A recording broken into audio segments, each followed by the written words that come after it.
अस्सलाम वालेकुम दोस्तों।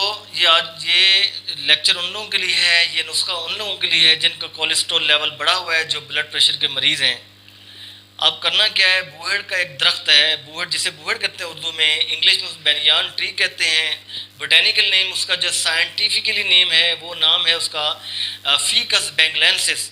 और बूहड़ का दरख्त देहात में जो विलेज में रहने वाले लोग जानते हैं, अदरवाइज़ आप पंसार के पास चले जाएँ, मिल जाएगा। करना क्या है, इसके पत्ते जो है अपने साए में खुश कर लेने हैं और इन पत्तों का सफ़ूफ बना लेना है। नहीं तो पंसार से जाके अपने लीव्स का सफ़ूफ ले लेना है और उसका क्या करना है, आपने 1 चम्मच रोज़ाना 1 गिलास पानी में, 1.5 गिलास पानी में बॉयल करना है। जब हाफ कप रह जाए आपने उसको डेली पी लेना निहार मुँह। और इससे क्या होगा, एक तो आपका कोलेस्ट्रॉल एलडीएल कम होगा, जो बैड कोलेस्ट्रॉल है, और एचडीएल जो अच्छा कोलेस्ट्रॉल है उसके वो उसमें इंप्रूवमेंट आएगी।